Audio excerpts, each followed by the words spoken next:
Ya, yang pertama izin, lagi Hari Merdeka saya kutip Undang-Undang Dasar nih Hmm. ya. Pasal, di pembukaan, atas berkat rahmat Allah yang Maha Kuasa dan dengan didorongkan oleh keinginan luhur supaya berkehidupan kebangsaan yang bebas. Nah, Ya. ini sangat jelas ya.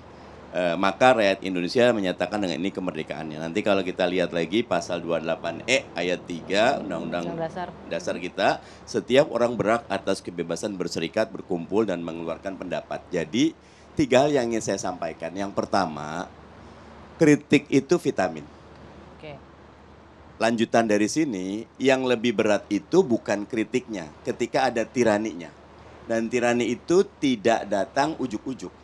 Dia dari satu step, orang diam, step kedua diam, step ketiga diam. Akhirnya jadilah tirani yang sebenarnya. Sehingga pengalaman kita 78 tahun, kalau kita lihat puluhan tahun, kebebasan ini hilang. Sehingga yang harus digarisbawahi, keinginan luhur, founding fathers, kita menetapkan kebangsaan yang bebas ini mesti benar-benar dijaga. Oke, kalau menurut Anda sekarang kebebasan kita yang sudah sesuai nggak dengan keinginan founding fathers kita nih? Buat Benar-benar saya bebas. secara umum sesuai, tapi Oke. seperti kurva normal yang 60 sesuai. Contohnya kasus Bimo tuh yang Lampung, jalanan ya. Lampung itu bagus. Nanti kita detailkan itu banyak yang bagus. Walaupun Sehingga, sempat dilaporin juga itu karena oleh secara Pemprov, ya. umum sekarang masyarakat punya keberanian untuk melaporkan dan itu mahal harus dijaga iklim ini.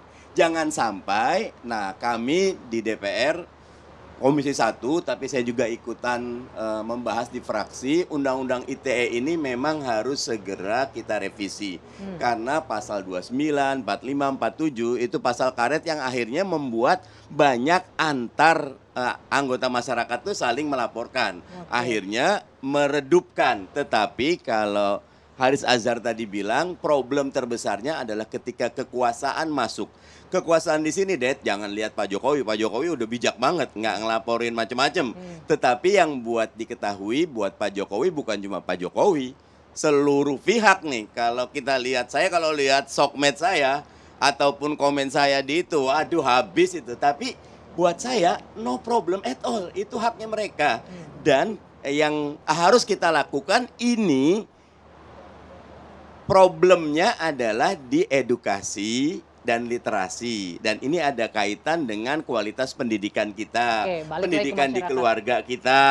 Pendidikan di elit kita, di RT, di RW, kita Jadi bahas maksudnya bareng-bareng. masyarakatnya nih yang nggak ngerti memang untuk ukuran mana kritik, mana Jangan enggak. salahin masyarakat, tiba-tiba saja ada revolusi informasi. Semua orang punya gadget, everybody is a journalist, semua boleh komen, tetapi buat saya masih baik, tinggal pernah ayo ambil kasus. Kasus buat saya kalau Pak Jokowi bagus kemarin, udah bagus gitu. Nah, yang nggak boleh ini. Nah, yang harus kita lakukan ini. Kalau kritiknya nggak ada masalah. Kritiknya nggak masalah, saya tahan dulu, saya kutip. Kritiknya nggak masalah, tapi kemudian yang bahaya adalah tiraninya. Dan kemudian ketika pemerintah involve di situ, itu yang juga bahaya. Bung Deddy. Ya, pertama tadi kan sudah dibacakan dengan sangat baik ya. Dengan keinginan luhur gitu ya. Para founding fathers kita sangat menghargai kebebasan. Ya. Bersuara, berpikir. Ya, itu patut kita catat ya. Dan kita juga patut catat juga bahwa tidak ada kebebasan yang absolut. Itu kan juga harus kita catat. Ada rambu-rambu yang ditetapkan oleh undang-undang juga gitu ya turunannya.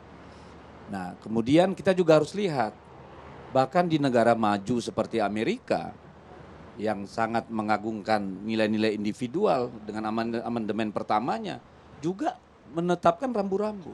Misalnya dalam kasus pemimpin Ku Klux Klan beretorika menghasut orang untuk melakukan kekacauan, itu dengan tegas hakim agungnya bilang kalau sampai itu terjadi dia tidak akan dilindungi oleh amandemen pertama.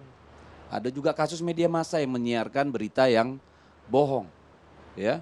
Itu juga sama. Ketika dia dengan sengaja memberitakan hal-hal yang tidak benar dengan sadar dan sengaja, itu juga tidak dilindungi oleh amandemen pertama. Intinya ada batasannya ya. Ada dimanapun di dunia ada batasan. Tapi kemudian ada kekhawatiran batasan ini kemudian jadi pasal karet. Makanya soal pasal karet itu kan tergantung siapa yang memandang. Oke. Ya, bisa subjektif itu. Objektifnya tentu akan harus melalui pengadilan.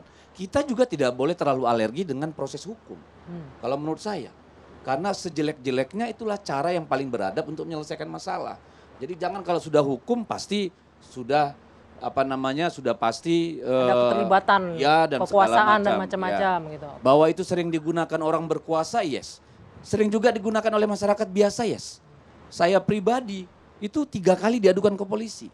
Waktu masih caleg, saya caleg pendatang, ditembak dengan penistaan agama, dilaporkan ke Polres Nunukan pada waktu itu. Hanya gara-gara saya mempertanyakan seorang tokoh yang menghina, menghasut di di media sosial.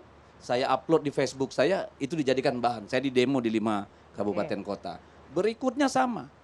Saya menyindir seseorang tidak ada apa-apa, tiba-tiba saya didemo atas nama etnis, ras dan segala macam. Saya diperiksa. Walaupun saya sudah DPR, saya terima, nggak apa-apa. Saya nggak gunakan kekebalan. Jadi ini ya kekacauan kita semua kok. Memang Fadlizon aja pernah kok menggunakan undang-undang ITE ketika dia ada orang yang menulis bahwa dia melakukan politik uang misalnya. Pernah ya. Jadi yang kita harus lihat itu pertama tadi ada batasan. Ya. Jadi gini, kritik itu sangat diperlukan. Oke.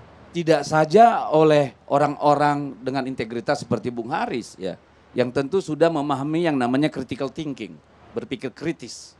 Karena berpikir kritis itu adalah bahan baku peradaban. Ya. Tetapi critical thinking itu hanya bisa dilakukan memang dengan kesadaran yang yang penuh gitu ya, sehingga menjadi kompeten.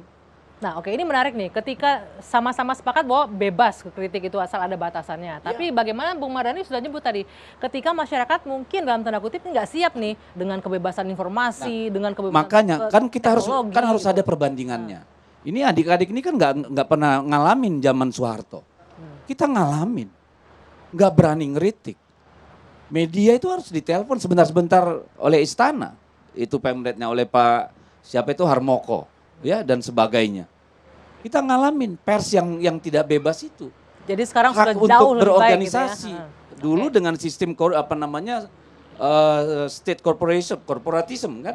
Semua ormas tuh harus dapat izin dari Kesbang dan sebagainya. Jadi kita ini sekarang kalau menurut saya justru pada kebebasan yang absolut. Ketika semua orang bisa bicara apa saja. Anda setuju Bung Haris kita pada saat ini kebebasan absolut? Sebentar loh, dari satu cara pandang kita sangat absolut. Ya, bahkan seorang presiden bisa BJGT. Nah gini, batasannya apa kalau saya ya? Ketika melakukan kritik, kita berharap itu kan kritik itu dilakukan semacam devil's advocate gitu ya. Untuk mendiskusikan hal-hal, melihat dari semua sisi, untuk menguji pandangan, menguji integritas satu polisi. Ya melahirkan keadilan, institusi negara itu melahirkan keadilan dan segala macam. Itu devil's advocate. Itu orang-orang berpikir kritis. Tapi ada demagog. Demagog itu memang orang yang memanipulasi kesadaran publik, emosi publik tuh kayak Rocky Gerung tuh. Jadi dia bermain retorik dengan bumbu-bumbu, tapi tidak ada di dalamnya argumen yang mendalam. Jangan-jangan dia nggak pernah baca Omnibus Law tuh. Tapi sampai pada kesimpulan presiden itu BJGLL misalnya. Oke, sebentar. Kita sensor itu ya. Teman-teman setuju nggak ini bahwa memang sudah pada tahap kebebasan absolut nih kita berpendapat. Nanti saya akan minta tanggapannya teman-teman masih di sini. Usai jeda, saat lagi di Dua Sisi.